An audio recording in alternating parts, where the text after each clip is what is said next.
الحمد لله وكفى وسلام على حبيبه المصطفى أما بعد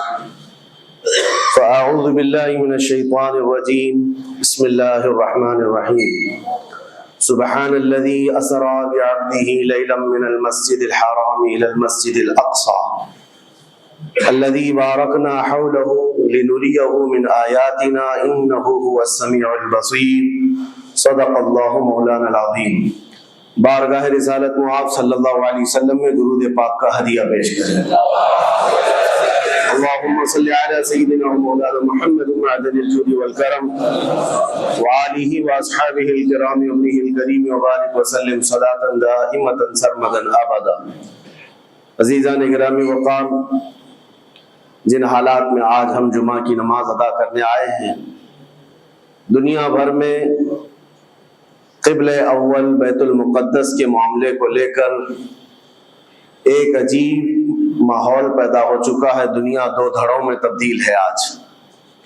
اور یقیناً کیوں نہ اثر کرے کہ میرے آقا صلی اللہ تعالی علیہ وسلم نے ارشاد فرمایا، بیت المقدس جس زمین پر آباد ہے، حضور پاک صلی اللہ علیہ وسلم کے فرمان علی شان کا مفہوم ہے سید البقاع،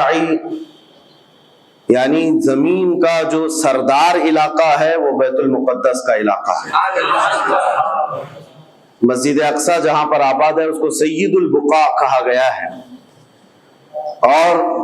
یہ بھی روایت میں ملتا ہے سید الصخرہ، گنبدوں میں اگر کوئی سردار گنبد ہے تو وہ بیت المقدس کے لیے کہا گیا ہے۔ اور قرآن نے یہ فرمایا الذی بارکنا حولہ، مسجد اقصی کے متعلق فرماتا ہے رب تعالیٰ کہ وہ مسجد اقصی جس کے ارد گرد ہم نے برکتیں رکھی لنریہ من آیاتنا، تاکہ ہم اپنی نشانیاں انہیں دکھائیں۔ تو یہ اللہ تبارک و تعالیٰ کی اس مقدس سرزمین جس کو ارض مقدس کہا گیا ہے، نام ہی میں مقدس موجود ہے، اور یہ آج سے نہیں بلکہ روایت میں ہے خانہ کعبہ کی تعمیر کے فوراً بعد حضرت ابراہیم علیہ السلام نے بیت المقدس کی تعمیر فرمائی، اور ہزاروں انبیاء اکرام علیہ السلام کا وہ قبلہ رہا، اور وہ ان کی مرکز عبادت بھی رہا، اور ایک نہیں تقریباً 30,000 کے قریب انبیاء اکرام علیہ السلام مسجد اقصی کے ارد گرد دفن ہیں، آرام فرمائیں۔ جہاں اللہ کا ایک ولی دفن ہوتا ہے وہ برکت کی جگہ ہے، اور جہاں 30,000 نبی دفن ہوں، اور وہ بھی اولو العزم پیغمبر حضرت ابراہیم علیہ السلام، حضرت اسحاق علیہ السلام، حضرت یعقوب علیہ السلام، حضرت موسیٰ علیہ السلام، حضرت زکریا علیہ السلام، یہ سب وہ انبیاء اکرام علیہ السلام ہیں جو رسولان اعظام بھی ہیں، شریعت والے ہیں۔ یہ سب بیت المقدس کے ارد گرد ہیں۔ یہاں پر کچھ بھی اثر ہونا پوری دنیا پر بھی اس کا اثر پڑتا ہے، اور آج ہم دیکھ رہے ہیں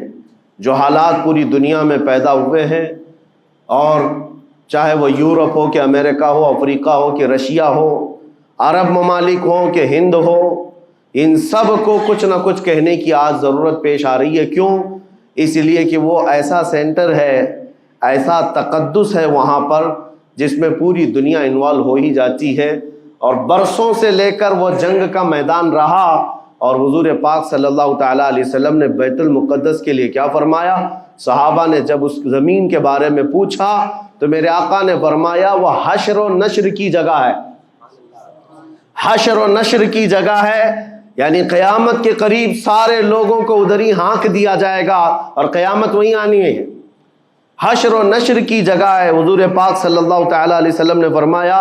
اور فرماتے ہیں میرے آقا ہو سکے تو تم جا کر اس میں نماز پڑھ لو، اس لیے کہ اس کی ایک نماز دوسری مسجدوں کی 1000 نمازوں سے افضل ہے۔ یہ مسجد اقصی کے متعلق میرے آقا صلی اللہ علیہ وسلم کا فرمان علی شان ہے۔ پھر صحابہ اکرام نے پوچھا کہ اگر کوئی جا نہ سکے میرے آقا بیت المقدس اور نماز پڑھنے کی اس کو استطاعت نہ ہو وہاں جا کر تو کیا کرے؟ حضور اکرم صلی اللہ علیہ وسلم نے فرمایا کم از کم تیل کا ہدیہ تو بھیج دے تاکہ وہاں چراغ جلانے کے کام آئے۔ یہ حدیث پاک میں ابن ماجہ کی حدیث ہے۔ نبی کریم صلی اللہ تعالیٰ علیہ وسلم کے اس فرمان علی شان کے مطابق میں آج آپ تمامی حضرات سے یہ گفتگو کرنا چاہوں گا کہ میرے عزیزوں، یہ صرف فلسطین اور اسرائیل کا مسئلہ نہیں ہے، یہ اسلام اور کفر کا مسئلہ ہے، اور پوری دنیا کے لیے ہے، پوری دنیا کے لیے اگر وہ حقیقت کی نگاہیں رکھتی ہیں، چاہے وہ کسی بھی قوم سے وابستہ ہو، چاہے وہ کوئی بھی دین اور دھرم سے تعلق رکھتے ہو، میں ان سے کہتا ہوں اگر اینک تمہارے اوپر جھوٹ کی نہیں پڑی ہے تو آنکھیں کھول کر دیکھ لو ظلم اور بربریت کس جگہ ہے اور حق کے لیے لڑنے والے کون ہیں۔ یہ ہر ایک منصف مزاج آدمی بھی آج پہچان سکتا ہے کہ کون نہتہ مارا جا رہا ہے اور کون سپر پاور طاقت پر کھڑے ہو کر اپنے مظلوم ہونے کا دعویٰ کر رہا ہے۔ ہر دنیا کا انصاف پسند آدمی آج بول سکتا ہے، لیکن یہ دور بھی امتحان کا ہے۔ جتنے کیڑے مکوڑے دل میں بغض و عداوت رکھتے ہیں اسلام کے، وہ ظالموں کے ساتھ کھڑے ہوئے نظر آتے ہیں، آج ظالموں کے ساتھ کھڑے ہوئے نظر آتے ہیں۔ نبی کریم صلی اللہ تعالی علیہ وسلم نے فرمایا مسلمانوں آپ اپنی اوپینین، اپنی رائے کیا رکھتے ہیں یہ بہت امپورٹنٹ ہے، دنیا کیا کہتی ہے اس سے مجھے غرض نہیں، تمہارا تعلق تمہارے نبی پاک کے فرامین سے ہے۔ خبردار خبردار تم کبھی ان ظالموں کی حمایت میں نہ آنا، ورنہ قرآن کہتا ہے وَلَا تَرْكَنُوا، اللہ تعالیٰ فرماتا ہے اس طرف تم توجہ بھی مت کرنا، جھکاؤ بھی مت رکھنا، جس طرف ظالم گئے، جس طرف ظالم گئے ہیں اس طرف جھکاؤ بھی مت رکھنا۔ اور آج کہیں ایسا نہ ہو کہ دنیا تمہارے پاس بہت آ گئی، چکا چوند دنیا دیکھ کر، جیسے امارات والے ہوئے، متحدہ عرب امارات، دبئی جیسے آج انٹرنیشنل سٹی ان کے پاس مل گئی ہے، پوری دنیا وہاں پر تجارت کرنے لگ گئی، بحرین جیسے کنٹریز، ان کے پاس دنیا کی فراوانی آ گئی، تو آج وہ یہ سمجھنے لگ گئے کہ ہم کو مظلوم اور غریب فلسطینیوں کی مدد میں بات نہیں کرنی چاہیے، جو سپر پاور طاقت ہے اس کے ساتھ کھڑا ہونا چاہیے، کیونکہ ہماری ٹریڈنگ کا مسئلہ ہے، ہماری تجارت کا مسئلہ ہے۔ وہ یہ بھول گئے کہ ان کا اسلام کہاں ہے، ان کے آباء و اجداد کی روایت کہاں ہے۔